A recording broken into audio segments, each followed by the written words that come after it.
Hello foodies, welcome to ಪವಿಸ್ ಅಡುಗೆ studio. ಇವತ್ತಿನ special recipe ಕೊಬ್ಬರಿ ಚಟ್ನಿ. ಇದೇನಿದು ಕೊಬ್ಬರಿ ಚಟ್ನಿನ ಸ್ಪೆಷಲ್ ರೆಸಿಪಿ ಅನ್ಕೊತಿದ್ದೀರಾ?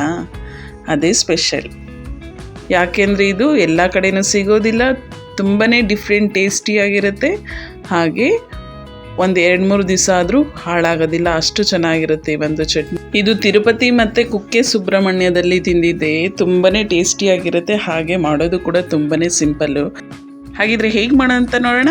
ನಾನಿಲ್ಲಿ ಬಿಸಿಯಾಗಿರೋ ಆಯಿಲ್ಗೆ ಮೊದಲೇ ಕಟ್ ಮಾಡಿ ಇಟ್ಟಿರ್ತಕ್ಕಂಥ ಫ್ರೆಶ್ ಕಾಯಿ ಹಾಕ್ಕೊತಾ ಇದ್ದೀನಿ.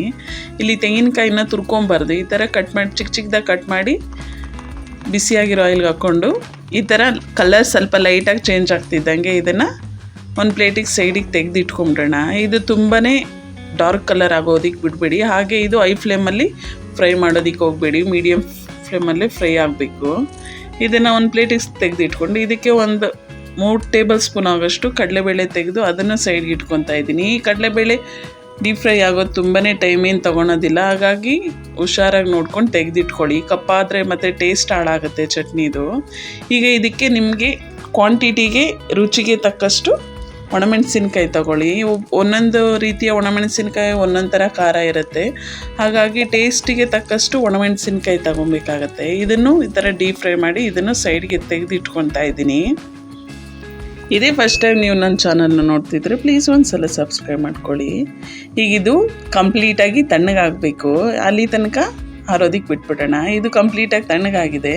ಈಗ ನಾನು ಒಟ್ಟಿಗೆ ಮೆಣಸಿನ್ಕಾಯಿ ಹಾಕ್ಕೊತಿಲ್ಲ, ಯಾಕಂದರೆ ನಾವು ಖಾರ ನೋಡಿಕೊಂಡು ನಮ್ಮ ಟೇಸ್ಟಿಗೆ ತಕ್ಕಷ್ಟು ಮೆಣಸಿನ್ಕಾಯಿ ಹಾಕ್ಕೊಬೇಕಾಗತ್ತೆ. ಹಾಗಾಗಿ ಒಂದು 5 ಮೆಣಸಿನ್ಕಾಯಿನ ಸೈಡಿಗೆ ತೆಗೆದಿಟ್ಕೊಂಡು ಈಗ ಮಿಕ್ಸಿ ಜಾರ್ಗೆ ಹಾಕ್ಕೊತಾ ಇದ್ದೀನಿ. ಇದಕ್ಕೆ ನೋಡಿ ಚಿಕ್ಕ ಗಾತ್ರದ ಹುಣಸೆ ಹುಳಿ ಹಾಕ್ಕೊತಾ ಇದ್ದೀನಿ. ತುಂಬ ಜಾಸ್ತಿನೂ ಹುಣಸೆ ಹುಳಿ ಹಾಕ್ಕೊಳಕ್ಕೆ ಹೋಗ್ಬೇಡಿ. ಹಾಗೆ ರುಚಿಗೆ ತಕ್ಕಷ್ಟು ಉಪ್ಪು ಹಾಕ್ಕೊಂಡು ಅವಶ್ಯಕತೆ ಇರುವಷ್ಟು ನೀರು ಹಾಕ್ಕೊಂಡು ನೈಸಾಗಿ ಪೇಸ್ಟ್ ಮಾಡ್ಕೊಳ್ಳಿ. ಚೆನ್ನಾಗಿರುತ್ತೆ ಟೇಸ್ಟು.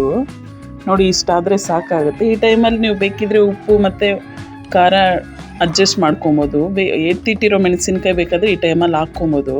ಒಟ್ಟಿಗೆ ಮೆಣಸಿನ್ಕಾಯಿ ಹಾಕಿದ್ರೆ ತುಂಬಾ ಖಾರ ಆಗಿಬಿಡುತ್ತೆ. ಹಾಗಾಗಿ ನೋಡಿಕೊಂಡು ಖಾರ ಯೂಸ್ ಮಾಡ್ಕೊಳ್ಳಿ. ಈಗ ಒಂದು ಬಾಣಲಿಗೆ 2 ಸ್ಪೂನ್ ಆಗೋಷ್ಟು ಎಣ್ಣೆ ಹಾಕ್ಕೊಂಡು ಅದಕ್ಕೆ ಒಂದು 1/4 ಸ್ಪೂನ್ ಆಗೋಷ್ಟು ಸಾಸಿವೆ, ಹಾಗೆ ಒಂದು 1/4 ಸ್ಪೂನ್ ಆಗೋಷ್ಟು ಜೀರಿಗೆ ಹಾಕ್ಕೊತಾ ಇದ್ದೀನಿ.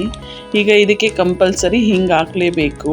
ದೇವಸ್ಥಾನದ ಫ್ಲೇವರ್ ಟೇಸ್ಟ್ ಕೊಡಬೇಕು ಅಂದರೆ ಹಿಂಗೆ ಕಂಪಲ್ಸರಿ ಹಾಕಲೇಬೇಕು. ಹಿಂಗೆ ಹಾಕೋದ್ರಿಂದ ಒಳ್ಳೆ ಘಮ ಕೊಡುತ್ತೆ, ಹಾಗೆ ಆರೋಗ್ಯಕ್ಕೂ ಒಳ್ಳೆಯದು. ಹಿಂಗೆ ಹಾಕಿ ಈ ಒಂದು ಒಗ್ಗರಣೆ ಸ್ವಲ್ಪ ತಣ್ಣಗಾಗೋ ತನಕ ಬಿಟ್ಟು ಅದಾದಮೇಲೆ ನಾವು ರುಬ್ಬಿರ್ತಕ್ಕಂಥ ಚಟ್ನಿ ಹಾಕ್ಕೊಂಡು ಒಗ್ಗರಣೆ ಜೊತೆ ಚೆನ್ನಾಗಿ ಮಿಕ್ಸ್ ಮಾಡಿಕೊಂಡ್ರು ಅಂತಲೂ ರೆಡಿ ಆಗುತ್ತೆ. ತುಂಬಾ ಟೇಸ್ಟಿ ಹಾಗೆ ಸ್ಮೋಕಿ ಫ್ಲೇವರ್ ಇರುತ್ತೆ, ಡಿಫ್ರೆಂಟ್ ಟೇಸ್ಟಿಯಾಗಿರುತ್ತೆ. ಹಾಗಿದ್ರೆ ಈ ಒಂದು ವಿಡಿಯೋ ಇಷ್ಟ ಆಯಿತಾ? ಇಷ್ಟ ಆದರೆ ನೀವು ಒಂದ್ಸಲ ಟ್ರೈ ಮಾಡಿ, ಹೇಗೆ ಬಂತಂತ ಕಮೆಂಟ್ ಮಾಡಿ. ಹಾಗೆ ನನ್ನ ಚಾನಲ್ನ ಸಬ್ಸ್ಕ್ರೈಬ್ ಮಾಡ್ಕೊಳೋದು ಮಾತ್ರ ಮರಿಬೇಡಿ. ಹಾಗೆ ನನ್ನ ಇನ್ಸ್ಟಾಗ್ರಾಮ್ ಪೇಜ್ನು ಫಾಲೋ ಮಾಡಿ. Thank you so much.